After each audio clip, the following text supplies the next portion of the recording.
बिना अंडे, oven, butter, chocolate और बिना दही के चॉकलेट बनाना केक की सबसे आसान रेसिपी। हाय हाथीज, welcome to reality kitchen by Sujata Taneja. कैसे हो आप?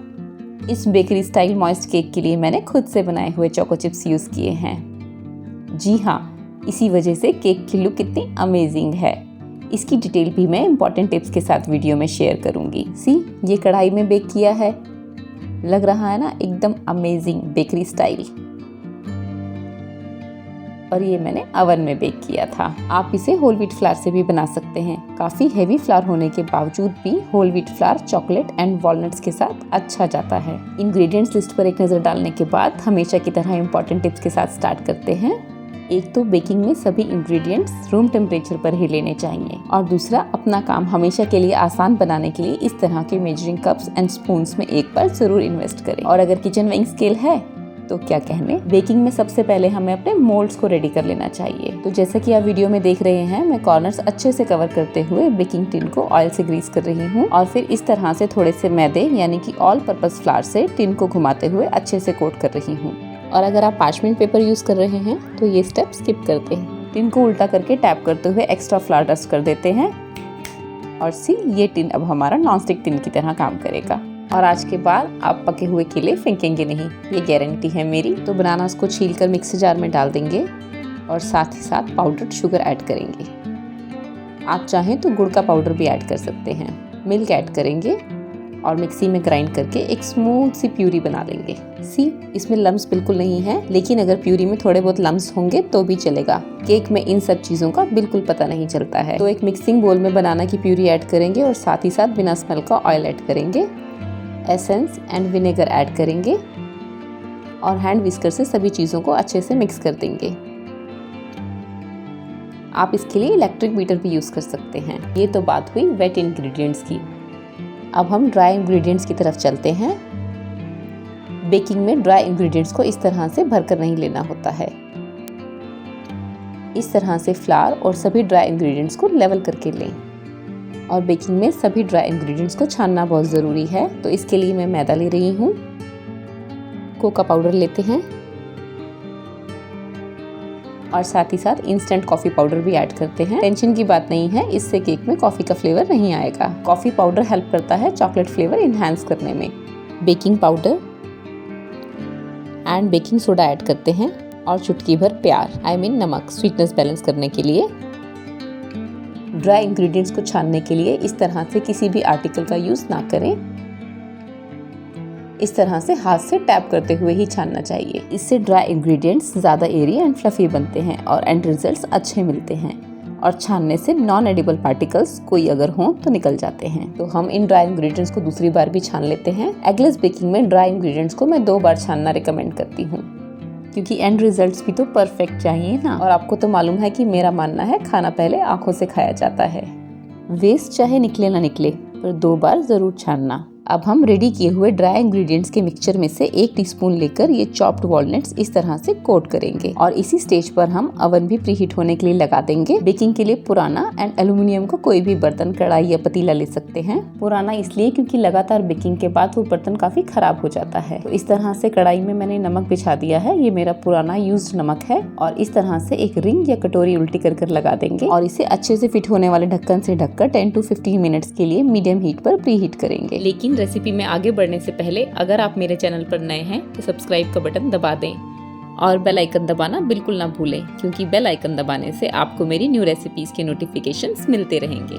कढ़ाई या अवन प्रीहीट रखने के बाद ही हमें ड्राई इंग्रेडिएंट्स को वेट इंग्रेडिएंट्स में मिक्स करना है। बैचेस में मिक्स करेंगे, और इस तरह से कट एंड फोल्ड मेथड को फॉलो करते हुए मिक्स करेंगे। ये कट एंड ये फोल्ड करते हुए फ्लावर को नीचे से ऊपर की तरफ हल्के हाथों से फोल्ड करना है। और अब सेकंड बैच भी ऐड कर देंगे, और फिर से वही हल्के हाथों से फोल्ड करते हुए मिक्स करना है। ये रेसिपी का मेन स्टेप होता है। बेकिंग में सिलिकॉन स्पैचुला यूज करने से मेस नहीं क्रिएट होता। और एक चीज शेयर करूं, बेकिंग करते हुए सॉफ्ट म्यूजिक चला दें। ये फॉर्मूला स्ट्रेस बस्टर की तरह काम करता है। और इस स्टेज पर हमने वो चॉप्ड वॉलनट्स भी ऐड कर देने हैं और फिर से इसको नीचे से ऊपर की तरफ फोल्ड करते हुए मिक्स करना है। बेकिंग में ज़्यादा कुछ तो करना नहीं होता है, ड्राई इंग्रेडिएंट्स को वेट इंग्रेडिएंट्स में मिला दो और बस हो गया। अगर आप किसी और साइज़ के बर्तन में बेक कर रहे हैं तो ध्यान रहे कि बर्तन या टिन को मैक्सिमम 3/4 लेवल तक ही फिल करें। ज़्यादा ऊपर तक फिल करने से बैटर राइज होकर बाहर निकल जाएगा बेकिंग के टाइम। केक के टॉप पे टूथपिक घुमाकर या इस तरह से थोड़ा हिलाकर लेवल करेंगे। एयर बबल्स रिमूव करने के लिए 1-2 बार अच्छे से टैप करेंगे। चोको चिप्स से गार्निश करेंगे। इन होममेड और थोड़े से साइज में बड़े चोको चिप्स को मैंने अमूल मिल्क चॉकलेट से बनाया था। कलर में लाइट होने की वजह से केक में ये बहुत अच्छे दिखते हैं। और बस केक को प्री हीटेड ओवन में बेक होने के लिए रख देंगे। बिल्कुल इसी तरह की आसान और सिंपल रेसिपी की तरह ये मेरे कुछ रिसेंट बेक्स हैं। रेडी रेफरेंस के लिए इनका लिंक मैंने डिस्क्रिप्शन बॉक्स में दे दिया है, आपको जरूर पसंद आएंगे। और ये तो आप जानते ही हैं कि बेकिंग टाइम आपके ओवन या ओटीजी के टाइप और गैस फ्लेम के हिसाब से वेरी करता है। 25 मिनट्स में केक बेक हो चुका है। टूथपिक टेस्ट कर लेते हैं। टूथपिक के क्लीन आने पर पता चलता है कि केक अच्छे से बेक हो गया है। एनसी टूथपिक एकदम क्लीन निकल आई है। अब इसे ठंडा होने के लिए वायर रैक पर निकालेंगे। 15 मिनट्स के बाद मैं आपको दिखा रही हूँ कि केक ने इस तरह से साइड्स छोड़ दी हैं। फिर भी सेफर साइड पर नाइफ चला के देख लेती हूँ। बस हल्का सा ही पलटने पर ये निकल आया है।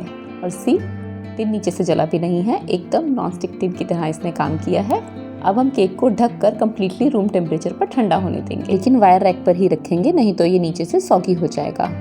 कम्प्लीटली ठंडा होने के बाद ही हमें केक को कट करना है, उससे पहले बिल्कुल हम कट नहीं करेंगे। और केक को कट करने के लिए नाइफ को इस तरह से पहले आगे और फिर पीछे लेके जाना होता है, इससे क्रम्ब कम निकलता है और पीसेस भी बहुत फाइन कटते हैं। See the texture.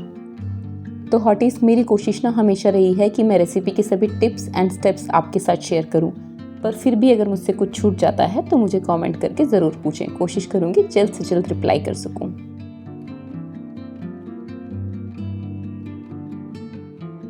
और अब इसी रेसिपी से हम कढ़ाई में भी बेक करेंगे। कढ़ाई में बेक करने के लिए मैंने इस तरह के डिस्पोजल्स यूज़ किए हैं। कढ़ाई में इस तरह के डिस्पोजल्स में बेक करने पर टाइम कम लगता है। रूल वही रहेगा, 3/4 लेवल तक फिल करेंगे और अच्छे से 1-2 बार टैप करेंगे। यहाँ पर मैं walnuts, homemade dark chocolate chips, black किशमिश and light chocolate chips use कर रही हूँ। आप अपनी चॉइस के हिसाब से कोई भी नट्स यूज़ कर सकते हैं केक टॉप डेकोरेट करने के लिए। और बस इन डिस्पोजल्स को मैंने इस तरह से एल्युमिनियम के पुराने ढक्कन पर रखा है और प्री हीटेड कढ़ाई में बेक होने के लिए रख दिया है। हीट डिस्ट्रीब्यूशन के लिए ये गैप बहुत ज़रूरी है, इसका ध्यान रखना है। केक को 40 से 50 मिनट्स के लिए बेक करना है। ये बिना चॉकलेट के सस्ते में चॉको चिप्स बनाने की मेरी रेसिपी है।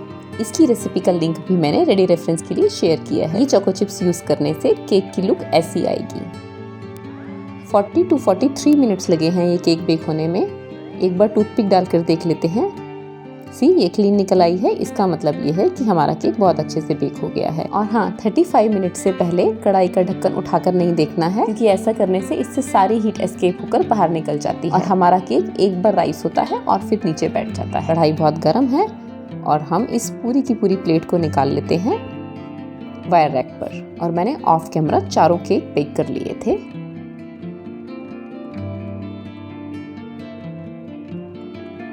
$15 मिनट्स के बाद ही इसे डिमोल्ड करेंगे। इस तरह से ये साइड्स छोड़ देता है और सी, नीचे भी नहीं लगता है। कोई मानेगा ये कढ़ाई में बेक किए हैं।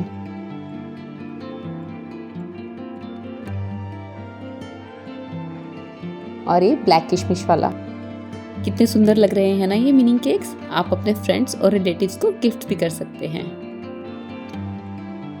ये लाइट चोको चिप्स वाला,